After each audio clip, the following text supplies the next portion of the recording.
அனைவருக்கும் வணக்கம்.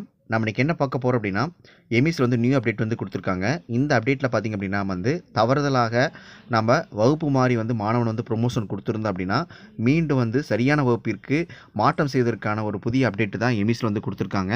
அதை எவ்வாறு நம்ம மேற்கொள்ளலாம் அப்படிங்கிறத பத்தி தான் இந்த வீடியோல வந்து நம்ம பார்க்க போறோம். மறக்காம சேனலை சப்ஸ்கிரைப் பண்ணுங்க. வீடியோ அனைவருக்கும் ஷேர் பண்ணுங்க. அதுக்கு முதல்ல உங்களுடைய குரோம் ப்ரௌசர் வந்து ஓப்பன் பண்ணிக்கங்க.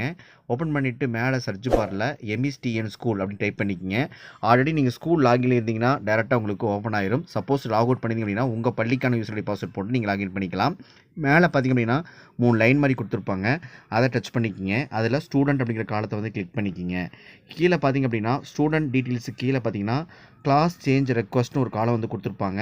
இந்த காலத்தை நீங்கள் டச் பண்ணிக்கிங்க. டச் பண்ணிங்க அப்படின்னா நமக்கு ப்ளஸ் சிம்பிள் போட்டிருக்கும். ப்ளஸ் சிம்பிள் போட்டிங்க அப்படின்னா எந்த மாணவனுக்கு நம்ம கிளாஸ் வந்து மாற்றணுமோ அந்த மாணவனுடைய நியூ எமிஸ் ஐடியை வந்து இந்த இடத்துல நீங்கள் பதிவிட்டுக்குங்க. பதிவிட்டுட்டு கெட் ஸ்டூடெண்ட் லிஸ்ட் அப்படின்னு கொடுத்துட்டிங்க அப்படின்னா மாணவனுடைய நேம் காட்டும். இப்போ கரண்ட்டில் எந்த வகுப்பு படிக்கிறான் அப்படிங்கிறத காட்டும். செக்ஷனும் காட்டும். நீங்கள் எந்த வகுப்புக்கு சேஞ்சஸ் பண்ணணுமோ அந்த வகுப்பை வந்து கீழே வந்து நீங்கள் தேர்ந்தெடுக்கிற மாதிரி கொடுத்துருப்பாங்க. இப்போ இந்த உதாரணத்துக்கு மாணவன் வந்து 3வது இருக்கிறான்னு காட்டுது. ஆனால் வந்து மீயாலும் வந்து என்ன பண்ணணும், 2வது அவனுக்கு கொண்டு போகணும். அதனால் 2வதுக்கு நான் வந்து கொடுத்துட்டு செக்ஷனையும் நான் வந்து கிளிக் பண்ணிக்கிறேன். கிளிக் பண்ணிவிட்டு சப்மிட் அப்படிங்கிற பட்டன் நீங்கள் கொடுத்துட்டிங்க அப்படின்னா இந்த டீட்டெயில்ஸ் எல்லாமே வந்து என்ன பண்ணால் உங்களுடைய டிஸ்ட்ரிக்டோடைய எமிஸ் கோஆர்டினேட்டருக்கு போகும். அவர் வந்து அவரோட லாகின்ல நீங்கள் ரெக்வஸ்ட் கொடுத்தத உடனே அவர் வந்து அந்த வகுப்புக்கு அந்த மாணவனை சேஞ்சஸ் பண்ணிடுவார்.